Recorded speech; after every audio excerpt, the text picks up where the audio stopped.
Hi, my name's Keith Cooper, Northlight Images, and in this video I'm just going to do a quick setup overview of the Epson ET-8500 EcoTank printer. It's an A4 letter size printer. It's actually almost identical internally to the Epson ET-8550 that I've looked at. Certainly from a functionality, print quality point of view, I'm expecting it to be very similar. However, quick guide to setting this up. Now, unfortunately, when Epson lent me this one, somebody had already gone and set it up, so I can't show you all the details of filling the inks. But what you do with the printer before you switch it on is have a look in here, and the ink tanks, and there are 6 of them here, are accessed under this panel. Little reminder here which colours go where. You notice there's 2 blacks. Now this printer, unlike the ET-8550 I tested recently, has pigment black and dye black. Now I know from testing this ink set on the 8550 that it's capable of interesting results with good profiles, and I'll be coming back to that in all my reviews and stuff I'm going to be doing. But in terms of setup, lift the little blue levers here, and you just pop the ink bottle on top. The ink bottles are sealed up. You open them up, put them in. The ink will drain into it. Follow the basic instructions. You get a leaflet with it. The best way of doing these printers is go to epson.sn, put your model number in, and it will go to the setup page and it will run you through the details, and it will tell you when to plug it in, when to start it up, when to fill the bottles. So you pop your bottle here, the ink drains in. No need to worry about the ink overflowing or having to squeeze the bottles. In fact, you shouldn't squeeze the bottles. The ink will go in until the ink tank is full, and then you can just pop the lid back down, proceed to the next one and fill all of them. Once you've filled it, it will go through the process. It will go through the process of filling the ink lines. That's the tubing which connects the print head through to the ink tanks. It will go through that. It will run through all of that, and it will fill with ink. Now, because I've lifted the flap, it's doing a little activity here. I've set this one's been set up, as I say. Things to note inside here are access here for cleaning if you need it. If you do much printing, if you plan on doing much borderless printing, you will get overspray and you can get ink build up. Now, I've done a video about cleaning the 8550, which is relevant to this one. Exactly the same, except the 8550 is wider. If you think, chop this one in half, extend it, and that's the difference between them. Oh, and for some reason this one is available in white. I believe the 8550 is only available in the US in white. That's Epson marketing for you. Things to note inside here as well. There is a little lever, little blue lever on top of the print head that you push over and lock in place for transport. There are some labels inside which show you that. That stops the head bouncing around if you're moving the printer. Worth doing, because it's possible for ink, if it was tipped up and it wasn't in place, for ink to siphon out of these tanks, and who knows where it would go. There is a maintenance tank in here, maintenance cart, that is accessed by just a little tab here. It lifts up. That will gradually fill up over time. They will take quite a long while to fill up, so you don't need to get a spare one ready for this. You will get ample warning of when it's going to need. It should last a long while. So that's the filling. You go through the filling stage, do all the inks. You will have some ink left over in the bottles. We can use that for topping off after it's been through the process. When you first unpack your printer, take all the blue tape off it. There is a lot of blue tape and it's hidden all over the place in things. So spend a while making sure you've got all the blue tape removed. You will find bits inside and you will find all over the place. Epson has a warehouse full of blue tape that they need to use up, so they cover the printers in it. Now, perhaps it does a good job in shipping as well, but certainly does well for whoever made blue tape for Epson. But there's your printer. It's set up. Once you've done that bit about filling the inks, just let the printer do its stuff. Now, it says here it's detected that I've been messing around with the inks, and it wants me to set levels, it's assuming that I've been topping up the inks. Because the thing to notice about these printers is that the printer itself has no way of directly knowing what levels are in here. You need to fill them up, it knows they're full. When you top it up, you tell it that they're full for each ink channel, each tank that you fill up.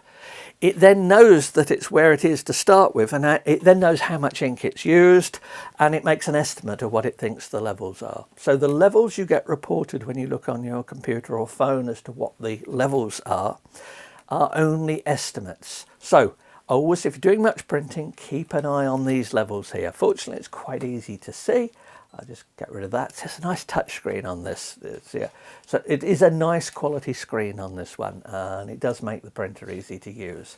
It says, has ink been refilled? So, because I opened it up and lifted up the tabs and did things. So it's prompting me here. No, I haven't done that. So I just go back to the menu there. Now, you get all the inks loaded up in it, and it takes a little while because it will do, as all printers do, it'll do lots of whirring and whizzing about and making noises and stuff. Right, just leave it be until it says it's finished. And then the next bit, in fact, if you go through the software that is then downloaded, the installer, as you go through that, the first thing it says is, have you filled all the inks properly? And you have to actually tick that text box, the yes, I have filled the inks properly. It double checks that you've done it. You go through the next bit, and then it's about connectivity. Now, you've got more choices on this than the little printer I looked at recently. This one has Ethernet, wired Ethernet, which I could connect over to. I've got an Ethernet over there. I've got this on Wi-Fi because I've got a test network here that I connect things up to. I could also use USB.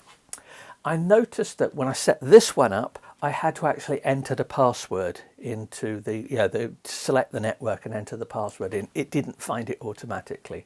Now, in previous setups from absolute brand new printers, I've managed to get it to auto find things. There is an option available where you can temporarily connect a USB cable between the printer and your computer, and it will allow you to set up the Wi-Fi that way. But there are numerous different ways of setting up Wi-Fi on this. Seems to work okay. I've not had any problems with it, and I now usually use Wi-Fi when I'm testing things. I didn't always I used to use USB. For the larger printers, I'll certainly use wired Ethernet just for the reliability and speed of it. But after you've gone through this process, you have to go through the installation of the drivers. And this is one bit, and this is a Mac specific thing.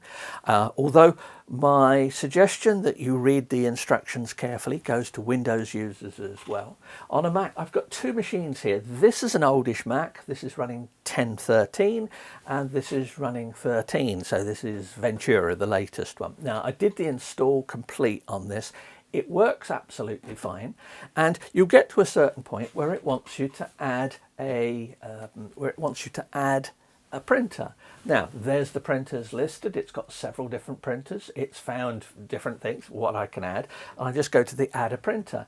Now, the interesting bit here is by default, it pops up a list of available printers, and it finds printers on the network. So it finds, P5000, various other bits and pieces, finds them, and I can select it. Now, if I select it and just add, that seems it, oh, I'll select that and add. Yeah, I should have actually read the instructions before doing it, because if I do that, I end up with a driver, and then when I look at the printer details, I see it says kind, and it has the dreaded word AirPrint at the end of it. If you see AirPrint at the end of your printer driver name, ditch it, go back and do it properly. AirPrint is of no use whatsoever for high quality printing. Great for connecting up phones, iPads and whatever. If you want to print decent photos though, you do not want AirPrint. Now, I've done a video that looks at this in more detail, but I was just interested to see with this printer doing an installation from scratch on this particular machine here. It says AirPrint. What I actually went to when I went back and looked at it and did it properly, I have one here. I'm going to add, I can get rid of that, and I add a printer by doing the process properly and actually selecting the driver. I get ET-8500 series, no AirPrint at the end. That's done it as well. So likewise here on the older system, I've got, if I just go add it will by default add secure AirPrint.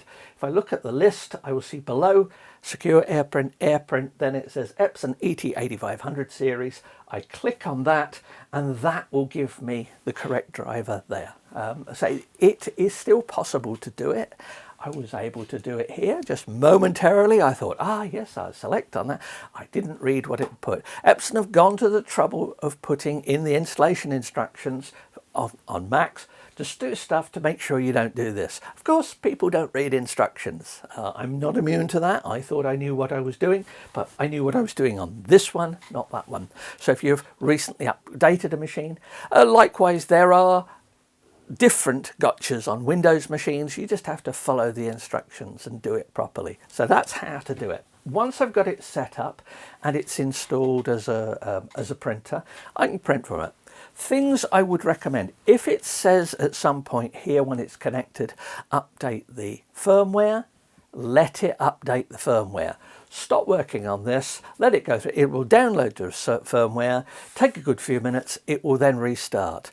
It does take a few minutes though to do the full process, and there is not a progress bar anywhere showing you what's going on. So there's a little bit you think, well, is it actually doing it? Leave it, because switching off a printer in the middle of a firmware update is never a good idea. Great way to mess up printers in a bad way. So just leave it running, leave it. I think this one took 4 or 5 minutes. Just leave it be, and then it restarted, it came back, and I carried on here and did the rest of the installation. But update the firmware, printer firmware. I always update printer firmware when it comes through. It has bug fixes, it has all kinds of bits and pieces in it. If you are of paranoid nature, you may be concerned about features being enabled in printers or disabled and things like that.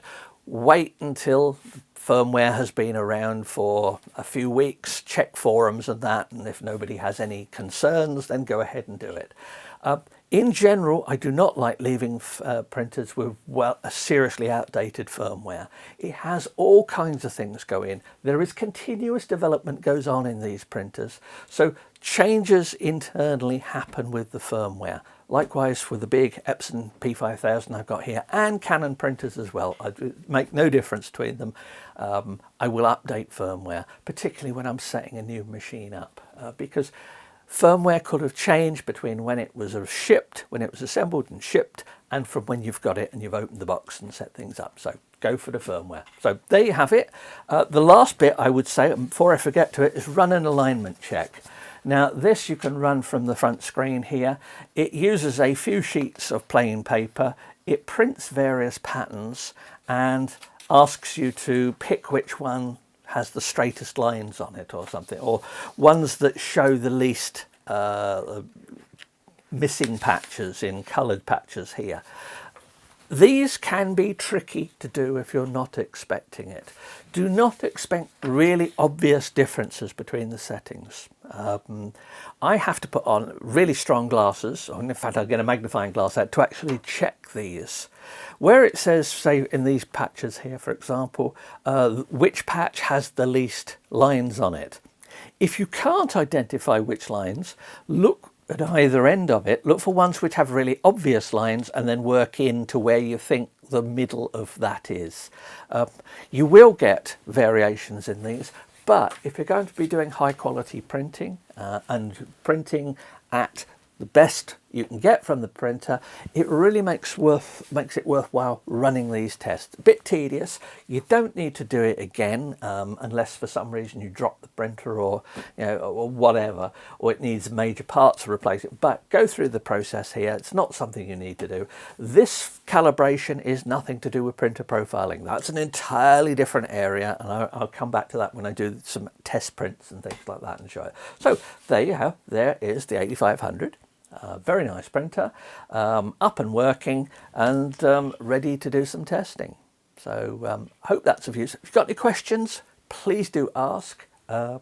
Always happy to answer questions on these. If you've got quite often it reminds me of things I need to test on printers, something I might have forgotten. When you test quite a few printers, you can sometimes think, have I tested that or was it on a different printer? So it's good to be reminded sometimes. But there you go. So thanks for watching, and please do subscribe to the channel if you can. Thank you.